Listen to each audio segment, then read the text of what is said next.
Afternoon and welcome to Elaine from Hyphenate, and she's going to be joining us on this episode within our series of our podcast.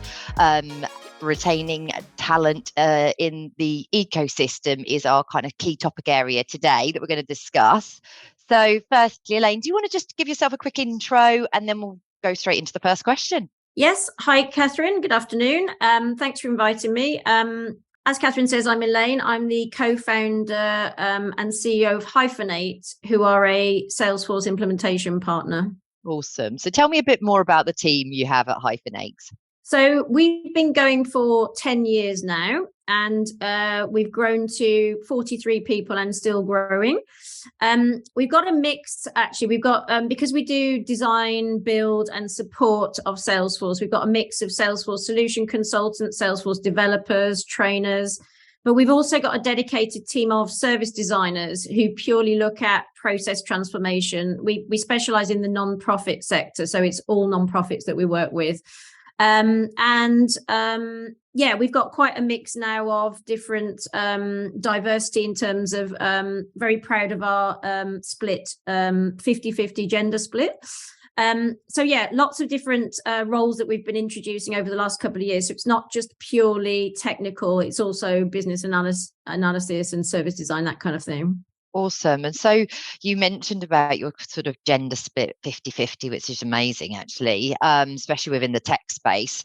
So what do you think is the key to your sort of staff retention? Tell us your secret. Okay, so we've got quite good retention rates. I mean, they do fluctuate as any kind of organization does. But I think that there are some things specific to the Salesforce ecosystem. But firstly, I think the main fundamentals apply to any organization.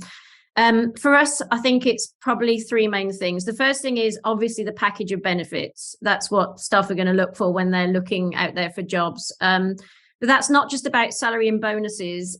For us, well-being is very important. And so we've put a lot of effort into building a package of benefits that looks at individual work-life balance. For example, we give everyone a £50 a month well-being allowance, and they can spend that on all sorts of weird and wonderful things, whether it's a massage or a walk to cook healthy food.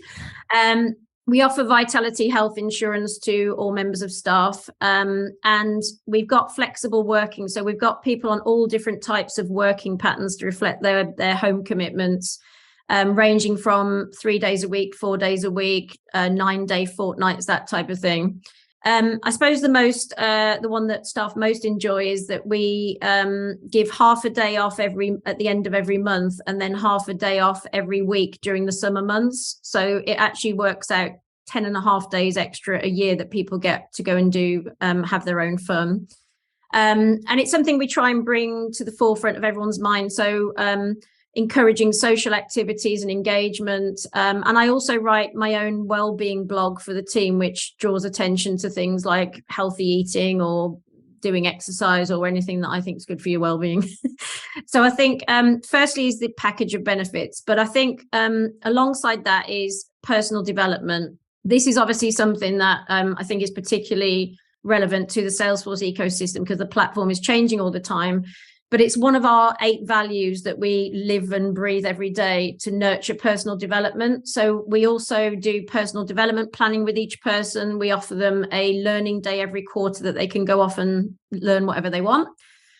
We pay for training and Salesforce certifications, and they work with their line manager to identify what kind of career path they want to progress down and try and address a learning plan to that.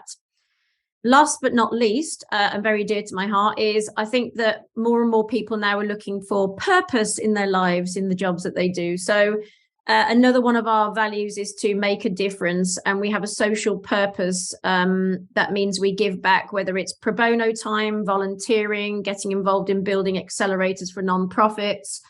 And because we're kind of 100% remote, I think the values that we have of supporting each other and having fun during the workday become really important. So creating that culture of, I may be working in my home, but I feel like I'm part of a team and I feel like someone's got my back if I need it. So I think all those things turn into a rounded package of why do I want to work in this place? And it's not just about salary.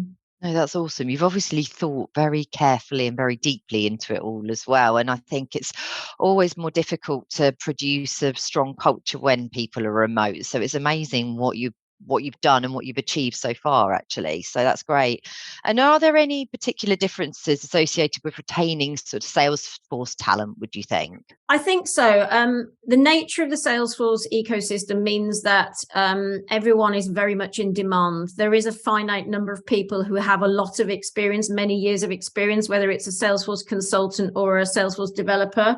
So what that means is, for a growing business like ours, there are 10 other growing businesses trying to get those people. And it means that the packages are getting more and more extensive. Everyone's competing for the same people. There's a lot of headhunting, and people's eyes are drawn by what's the next shiny nugget that is that package of benefits. So I think it's quite a competitive environment within the Salesforce ecosystem, which is great for people because it means they've got a lot of choice. And I think it's more important that organizations offer that rounded reason why people should choose your particular place to stay.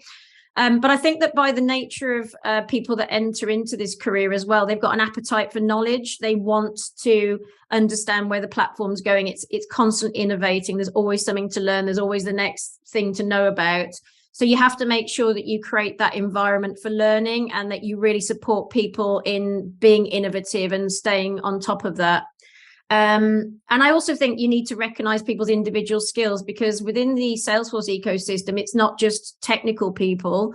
You also need project managers, and you need people who are good at training and have those people skills. So identifying soft skills and where people sit in terms of those is quite important for an employer as well, to recognize this is a constantly moving platform. Therefore, we have to make sure that we're doing everything for our teams to make sure they're moving at the same pace. Brilliant. And I suppose, just from kind of your personal viewpoint, what sort of made you stay within that ecosystem? I think we just love the platform.